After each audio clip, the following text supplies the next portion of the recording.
नमस्कार, मी श्वेता परत एकदा तुम्हा सगळ्यांचं मनापासून स्वागत करते माझ्या एका नवीन व्हिडिओ ब्लॉगमध्ये। चला मग व्हिडिओला सुरुवात केलेली आहे।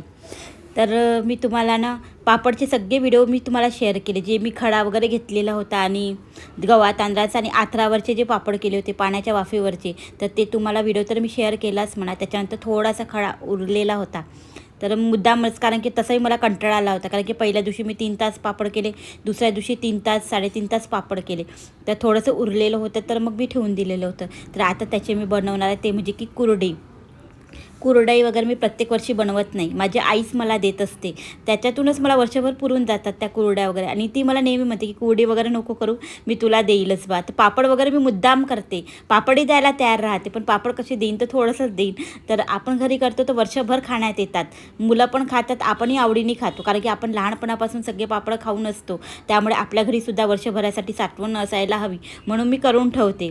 तर चला मग आता कुरडी करायला सुरुवात केलेली आहे। तर पापडाला नंतर ना जेव्हा पापड केले त्याच्यानंतर 2-3 दिवसांनी मी हे कुरड्या करायला घेतलेल्या आहे, आणि अक्षय तृतीयाच्या अगोदरच मी हे केलेलं होतं, पण व्हिडिओ तुम्हाला शेअर करायचा राहिलेला होता। तर इथे मी पाणी गरम करायला ठेवलेलं आहे। असं म्हणतात की एक लोटा पाणी असेल तर एकच लोटा आपल्याला खडा घ्यायचा आहे, त्याच्यासाठी गव्हाचाच खडा लागतो, पण पापडासाठी ना मी तांदळाचं पण पीठ, या जे काही मी बारीक केलेलं होतं ते पण तांदूळ भिजत घालून ते पण याच्यामध्ये ॲड आहे। तर दोन्ही मिळून आता त्याचे मी कुरडी करणार आहे।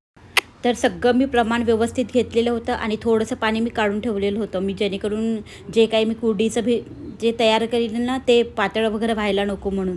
तर म्हणूनच थोडंसं पाणी काढलेलं होतं। कसं पाणी जर काढलं तर आपण वरून टाकू शकतो गरम पाणी, पण पाणी जर जास्त झालं आणि मग बॅटर जर पातळ झालं तर मग कुरडी काही व्यवस्थित होत नाही। तर मस्त असं मी पहिले टाकून दिलं, छान असं घोळून घेणार आहे, आणि घोळून घेतल्यानंतर मस्त असं झाकून ठेवणार आहे 10-15 मिनटं। चांगलं असं शिजल्यानंतर मग त्याची मी कुरडी करायला घेतली होती।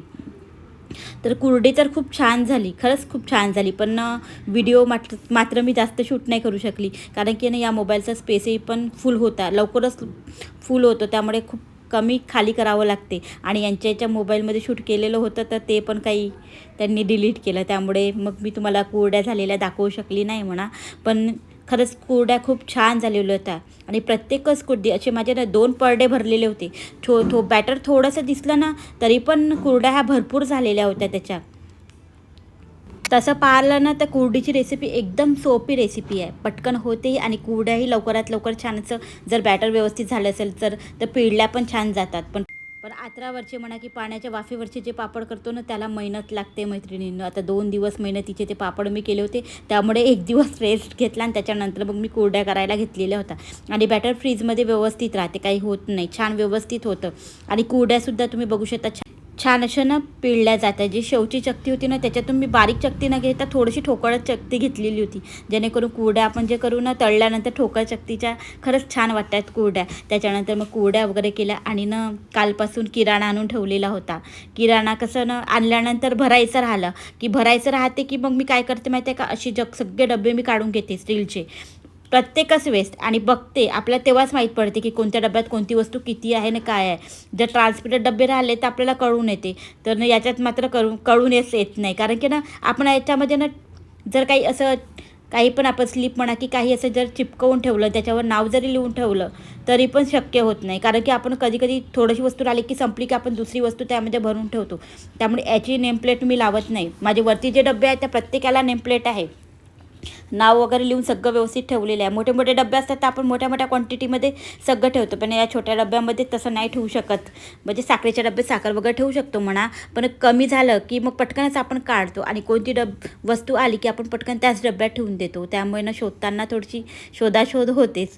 तर म्हणून ना प्रत्येक वेळेस मी काय करते, जसं किराणा आणते पहिले पाहते कोणत्या डब्यात किती वस्तू आहे, काय आहे, खाली करायची आहे का, वाढवायची आहे का, आणि त्याच्यानंतर मग सगळे डबे वेळेवर पुसते, आणि जे डबे घासायचे असतात ते घासून घेते। पण आत्ताच मी डबे सगळे घासून व्यवस्थित किचन वगैरे सगळं व्यवस्थित लावलेलं होतं, त्यामुळे फक्त डबे सगळे पुसून घेतले, आणि किराणातलं मग जे काही सामान आहे ते सगळं सामान काढलं, जे मला निवडायचं राहते ते निवडून काढते, मग ते वस्तू व्यवस्थित जागच्या जागेवर ठेवते। आता हे गुळचे मी भट्टाच आणलेला असतो, तर हे गुळाचे जे डिगलं असतात ना मग त्याचे मी सगळं असं छान चाकूच्या साह्याने बारीक करून ठेवते, जेणेकरून मला चहामध्ये वापरायचं असेल किंवा कोणत्या वस्तूमध्ये वापरायचं असेल तर मग वेळेवर कसं बारीक करायची गरज पडत नाही। आणि आता उन्हाळ्याचे दिवस आहे, आणि उन्हाळा म्हटलं की थंडावा शोधण्यासाठी ना मुंग्या जास्ती घर करतात, त्यामुळे ना परत आपल्या गोड वस्तूंची खूप काळजी घ्यावी लागते.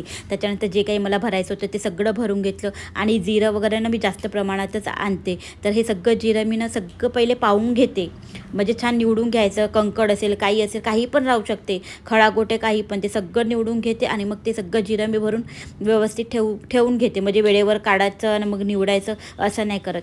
जे काही वस्तू आपण किराणाचं आणल्या ते सगळं निवडायचं, सगळं व्यवस्थित जागच्या जागी लावायचं. जे डब्यामध्ये मला भरायचं असेल ते सगळ्या डब्यामध्ये भरायचं आणि जे मला स्टोअर करून ठेवायचं असेल ते मोठ्या ड्राममध्ये मग स्टोअर करून ठेवते. एक्स्ट्राचा जो काही किराणा असेल तो, आणि काढताना मग व्यवस्थित काढत जाते. आणि तेलाचे मी अशीच पॅकेट आणते.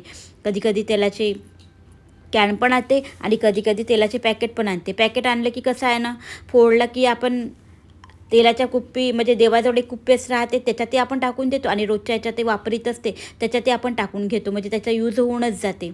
आता सगळा किराणा भरून घेतला. त्याच्यानंतर सोबत आता वड्या पण करायच्या आहे. वर्षभराच्या ज्या वाळवलेल्या वड्या आहेत ना, ते वड्या पण करायच्या. आता तुम्ही सांडगे म्हणतात, भरपूर जण काही काही म्हणतात. तर इथे ना मी जी मुंगाची डाळ आहे, धुतलेलीच डाळ मी विकत आणलेली होती, तर परत त्याला मी रात्रभर भिजू घातली आणि सकाळी असं छान असं पाणी नितळण्यासाठी ठेवलेलं आहे, धुवून 3-4 पाण्याने. आता याला मी चक्कीवरून दळून आणीन. जे वड्या करतात आपण तिथे चक्कीवर आजकाल सगळं दळून मिळते. आता ताईने पण उडदाची डाळ टाकली होती आणि मी मुंगाची डाळ टाकली होती, तर त्यांची डाळ भरपूर होती म्हणा आणि माझी थोडीशीच आहे, जास्त नाही. पाऊण किलो असेल, एखादी किलो तर आहे म्हणा, माझी 1 किलो आहे.